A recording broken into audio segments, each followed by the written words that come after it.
Привет, это Крым Реалии, в студии Роман Спиридонов. 10 лет и один день назад, 26 февраля 2014 года, жители Крыма вышли на митинг под Верховной Радой Крыма и не дали подконтрольному России главе Верховной Рады Крыма собрать заседание по сепаратистской повестке. Тогда Кремлю пришлось задействовать план «Б» и захватывать правительственное здание в Крыму силой, что было куда сложнее выдать за волю крымчан.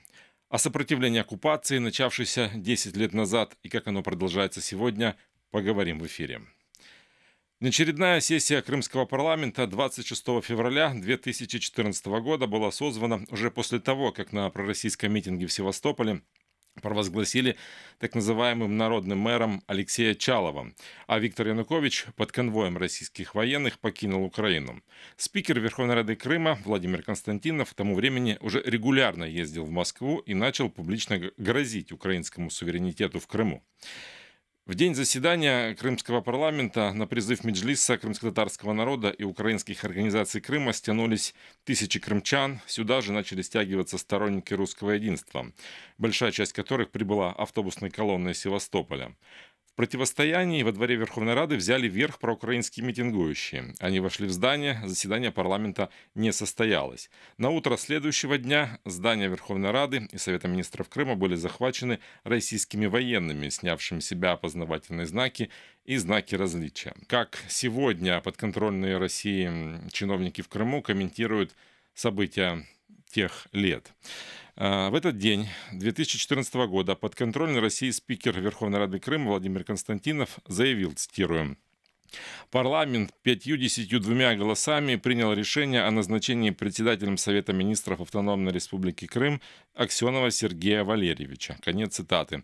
Об этом он объявил в мегафон на митинге перед зданием Верховной Рады Крыма тогда 27 февраля 2014 года. Именно в этот день Сергей Аксенов, на тот момент глава партии «Русское единство», был назначен подконтрольным России главой Крыма, председателем Совета министров Крыма.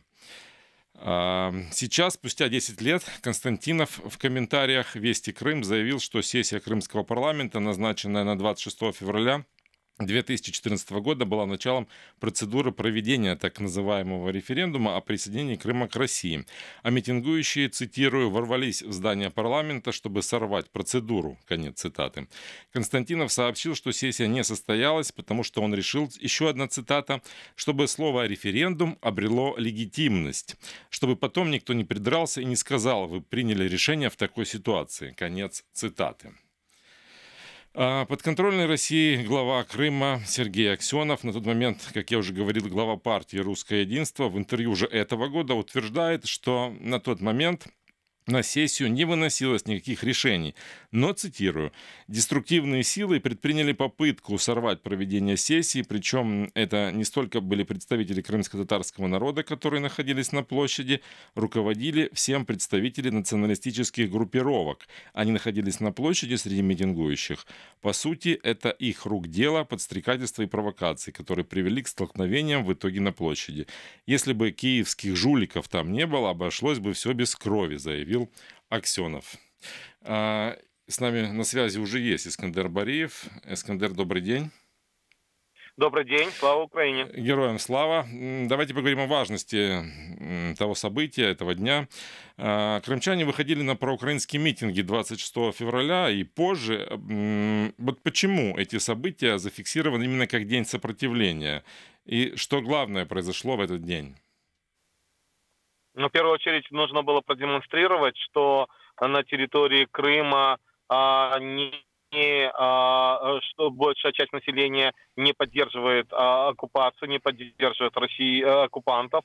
И, с другой стороны, мы же видели, что оккупанты, то есть Российская Федерация, пыталась продемонстрировать, что это волеизъявление некого крымского народа, и таким образом они пытались продемонстрировать, что они защищают людей от украинских жителей Крыма, от украинских каких-то нацистов, националистов и так далее.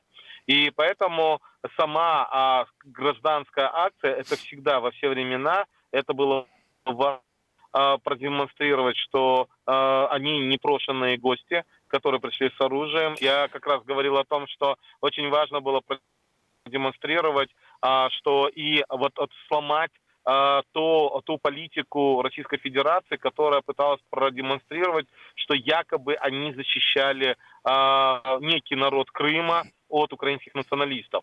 И вот как раз-таки сам митинг, дальнейшие наши действия, это игнорирование референдума и так далее, это важный процесс и политический в том, что население Крыма не поддерживало, и российские оккупанты являлись непрошенными гостями, которые незаконно вошли на территорию чужого государства. А как этот митинг 26 февраля сегодня мешает России добиться признания аннексии Крыма?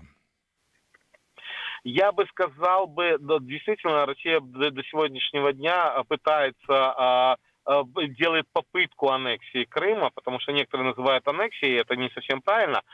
Что касается митинга, я бы больше сказал, что последующие действия, вот они больше в юридическом плане важны. Это то, что было заявление Меджлиса крымско-татарского народа, обращение к Верховной Раде Украины и всему украинскому народу. И таким образом, на самом деле, тогда первая организация, которая признала или поддержала территориальную целостность и суверенитет Украины, это как раз был представительный орган коренного крымско-татарского народа. Это во-первых. Во-вторых, то, что как раз-таки не сложился у них пазл, потому что в соответствии с международным правом, в первую очередь право на самоопределение имеет коренной народ в таких случаях. И коренной народ самоопределился своим заявлением о том, что себя считает гражданами Украины и поддерживает Украину. И как раз-таки вот эти все моменты, они далее непризнавание и неучастие там в различных там выборах, в референдуме и так далее, это также демонстрирует в политическом плане непризнание и нелегитимизацию той местной оккупационной власти, которую они пытались искусственно создать.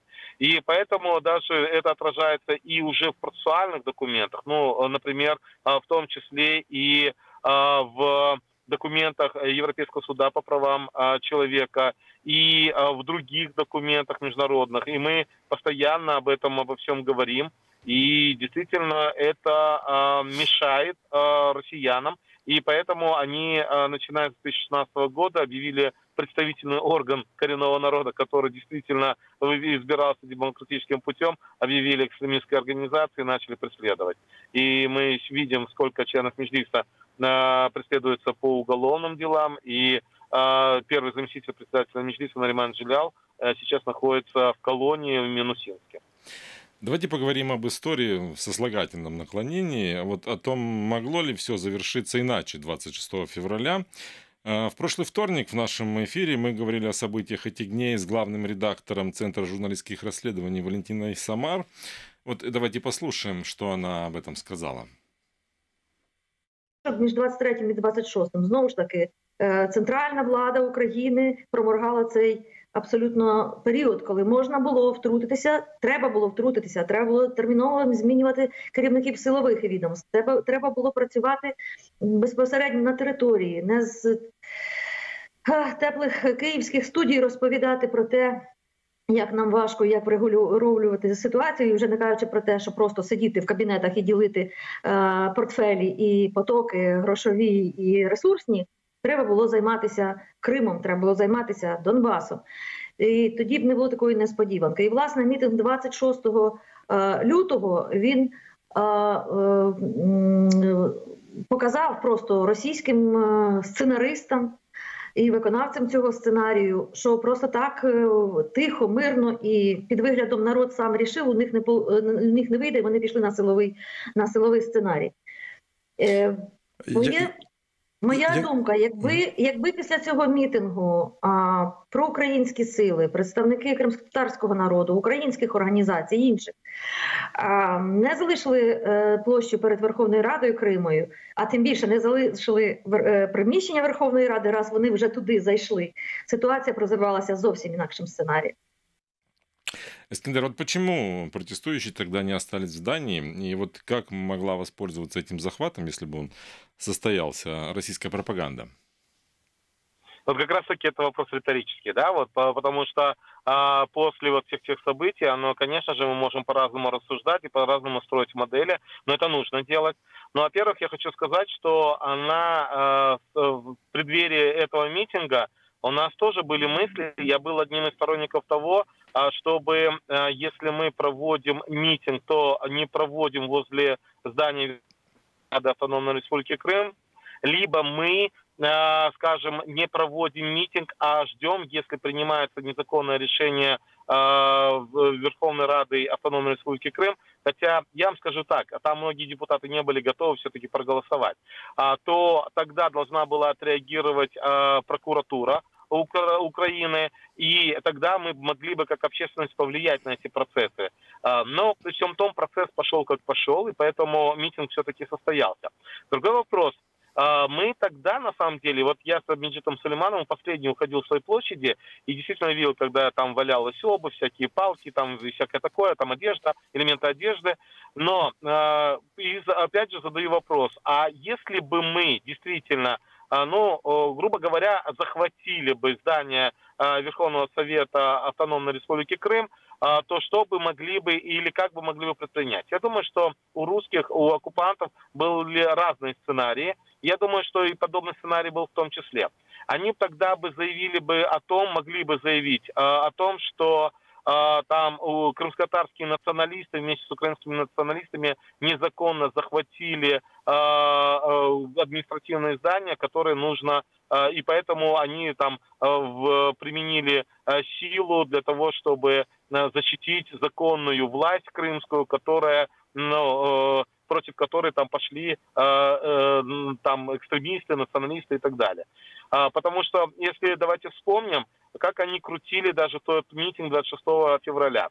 Они к кадрам митинга 26 февраля присоединяли кадры событий на Майдане, когда были столкновения. И это все крутили по всем и российским каналам, и когда уже подключили свою связь на территории Крыма, то также они прокручивали. Поэтому здесь, конечно же, действительно ситуация была такой, что ни украинская власть не была готова, ни украинское общество не было готово, ни международное общество не было готово, чтобы отреагировать на все эти процессы. Хотя подобные события были, вот если честно. Я очень хорошо помню 1995 год, когда крымские татары, было столкновение крымских татар с бандитскими структурами.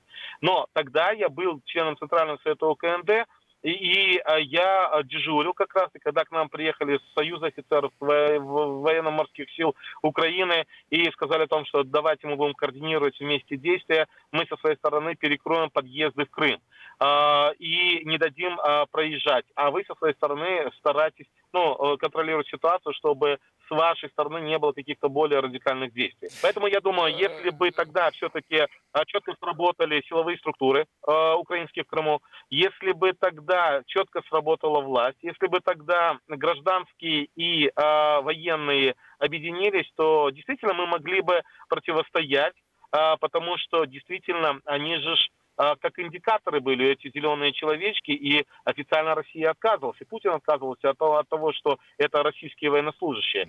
Это был Искандер Бариев, член Меджлиса крымско-татарского народа. Далее к нашему разговору подключается Ярослав Башко, спикер движения сопротивления «Жовта стрічка». Добрый день, Ярослав. Здравствуйте. Вот 26 февраля в телеграм-канале вашего движения было опубликовано видео, которое мы можем сейчас посмотреть. Видео украинского флага. На одной из вершин массива Четвердак был установлен украинский флаг. Продолжается ли сопротивление российской оккупации в Крыму сегодня и в каких формах? Безусловно, сопротивление продолжается. И после начала полномасштабной войны России против Украины это дало определенный толчок существованию новых форм проукраинского движения в Крыму. И мы понимаем, что сама война, она простимулировала в какой-то мере более активные действия многих крымчан по осознанию своей украинской идентичности, по каким-то активным действиям, которые вели бы Крым навстречу Украине и демонстрировали лояльность Украине в этих действительно сложных условиях. Я хочу подчеркнуть, что в Крыму фактически к 2022 году российская репрессивная система пыталась и достигала определенных успехов в том, чтобы уничтожать любые независимые общественные структуры, не только связанные с Украиной или с крымско-татарским движением. Да, Россия провела огромную репрессивную работу на полуострове Крым до 22 года, но, несмотря на это, вот новый толчок, который начался с войной, он действительно имеет огромное значение, потому что в какой-то мере в движение сопротивления начали приходить люди, которые не были так политически активны ранее. Какой опасности подвергаются люди, участвующие в таких акциях? Вот что может быть за установку украинского флага и какая мотивация у этих людей? Ну, во-первых, сценарии здесь самые разные, потому что в Российской Федерации репрессивная система полностью держится на, скажем так, произволе отдельного чиновника или офицера, да, который занимается этим делом. С началом полномасштабной войны правозащитники отмечают, что стало гораздо сложнее, да, проводить различные действия, например, по поиску адвокатов, по тому, чтобы сделать какие-то передачи для политических заключенных. И непосредственно бывали случаи, когда происходил арест, да, с определенными потом юридическими последствиями. К счастью, мы имеем и положительные примеры, да, когда Украине удавалось вызволить людей, которых Российская Федерация арестовала на Крымском полуострове. И это было как до полномасштабного вторжения. Да, мы помним историю того же Ахмета Чийгоза и других политических заключенных, так уже и после. Да, то есть мы не можем сказать, что существует какой-то единый сценарий, да, по которому идут оккупанты в случаях, когда они сталкиваются с членами украинского сопротивления. Понятно, что здесь у каждого офицера, который там служит в репрессивных структурах, существует такой набор вариантов, как довести дело до какого-то максимально абсурдного предела, то есть инкриминировать человеку, например, терроризм или какие-то серьезные, скажем так, действия, связанные, там, подбросить оружие, подбросить наркотики. Несмотря на то, что большая часть сопротивления в Крыму, несомненно, относится к мирному, да, по сути, в какой-то мере к правозащитному движению, и инкриминировать такое выглядит просто абсурдным. С другой стороны, значительная часть представителей репрессивного аппарата действительно не являются очень активными. То есть проявляется такая типичная чиновничья лень или просто нежелание копаться в бумажках ради даже каких-то эфемерных там премий и т.д. повышений. Потому что вот эти вот истории о массовом сопротивлении, о проявлении своего несогласия с российской оккупацией действительно с 2022 года в Крыму стали очень массовыми, и искать виновных по каждому случаю не всегда представляется очень возможным. Хотя в Крыму один из самых жестких контрразведывательных режимов на всей территории, контролируемой Российской Федерацией. Благодарю вас, Ярослав, за то, что подключились к нашему эфиру. Спасибо. Это был Ярослав Башко, спикер движения сопротивления «Жовта стрічка». А на сегодня это все. Актуальные новости из Крыма читайте на сайте Крым Реалии. Чтобы не пропустить важные события, подпишитесь на нас в удобных для вас социальных сетях. С вами был Роман Спиридонов. Крымчане имеют право знать.